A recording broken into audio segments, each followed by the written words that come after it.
You're listening to the Home Staging Show podcast. I'm your host, Cindy Lin. This is a show where we talk about all things real estate, home staging to live and to sell. Welcome back to season 11. This is episode 4.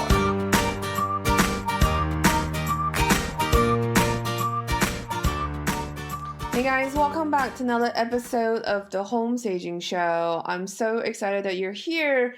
And then also, we're doing a giveaway on February 28th. I'm so excited about that. It's for our 14th anniversary, and you can win almost $5,000 worth of prizes. It's specifically for home stagers like you. So we're giving away our signature course, 6-year floor plan. It's a 12-month mastermind program with monthly calls plus 7 modules worth of video lessons about building systems, workflows, everything you basically need to build a really solid foundation for your home staging business. We're also giving away our Cash in the Cushion course, which is an interior styling course. It's a really great course for you to understand the key design elements and styling principles when it comes to home staging and how to communicate with your clients, how to work with photographers, and how to build your portfolio. I'm super excited about giving these 2 courses away. Plus, you're going to get your hands on the 5 key essential things I will not leave my home staging warehouse with. And then also we're giving away the book that I've co-authored with 9 other amazing stagers on how to market your home staging business. And lastly, you can also win a one-on-one with me for an hour. So you can ask me any questions during the hour. So we got lots of great prizes. So one lucky winner will be able to win it all. So again, the giveaway is going to go live on Friday, February 28th. And all you need to do is go on our website, find that link, and enter. It's going to run for 10 days till March 9th, 2020. So you can add new entries every single day. So I really wish you good luck and win these awesome prizes. All right, so let's get on with today's listeners' questions. There were actually 2 submitted. These 2 are very similar, so I merged both of them. The first question was basically somebody just asked, I want to know more about startup and buying items. And the other one's from Dwayne, and he's asking, is it smart not to go out and buy a whole lot of decor and furniture when you are starting up as well as a home staging business? I think Dwayne's point is very, very smart. It's also what I teach. Usually, I think we talk about this in a couple podcast episodes back. I think it's really, really important for you to have a very clear idea of what you're buying and then what are your needs are. So this is why I always recommend before you actually book the job, you should hold off on buying inventory. Unless there's a really, really attractive sale. But even then, you should really have an internal guide. This is why I'm a huge fan of coming up with a mood board for your own business. Like, what does your lookbook, because like fashion houses, they come up with runway shows every spring and every fall, basically every season, and there's an internal lookbook. It's the same with your home staging business. You can have a lookbook for the style you want to achieve for the type of homes that you do. And so I think it's really, really nice if you have this kind of documentation of this is the style you want to do for your staging. Before you go into inventory shopping, you kind of have this internal guide. So you can pull up on your phone while you're shopping. There's a lot of times when you're shopping, it's really tempted to buy things that are like, oh my God, this chair is 40% off. That sounds like a really good deal. But the thing is, if you are not using those inventory, it's just going to be wasting space in your business.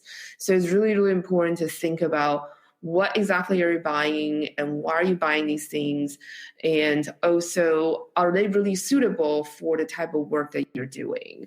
And so those are all really good consideration when you're buying inventory. And I would say that's really, really important, something to think about.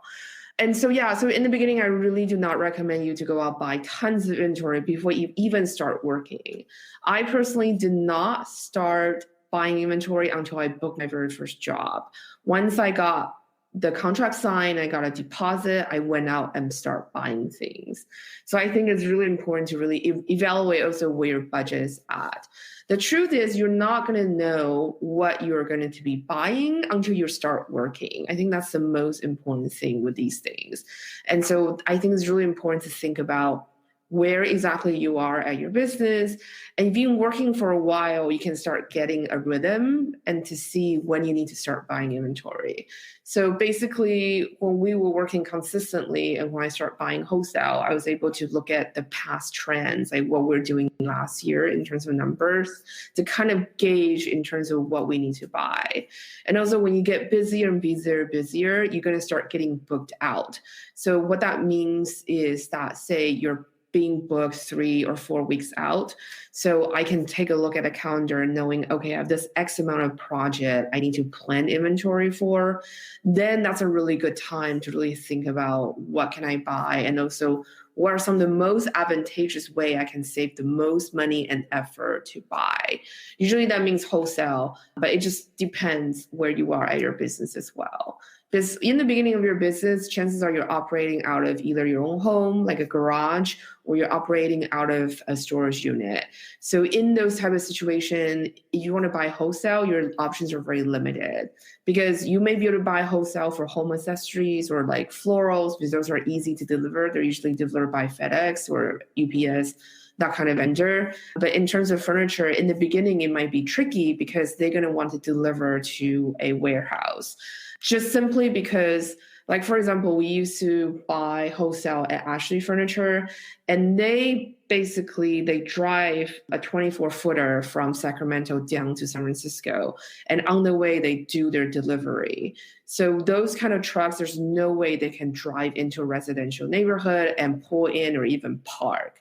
And this is why in the very beginning, you should look at retail, but do your homework as well to figure out where are the best places for you to buy for the type of jobs you're doing.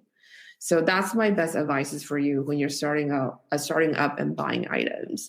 You can also check out the other episode, couple episodes back, where I talk about buying inventory. I also talk about how to shop without breaking the bank. So I'll link that episode in the show notes as well. So that's it for today's show. Thank you so much for listening. If you want to help and support the show, there are 3 ways to do so. You can leave a review and rating on iTunes. You can share the show on social media, or you can donate to support the maintaining costs for the podcast. You can make a donation through the show notes or on the sidebar of our site.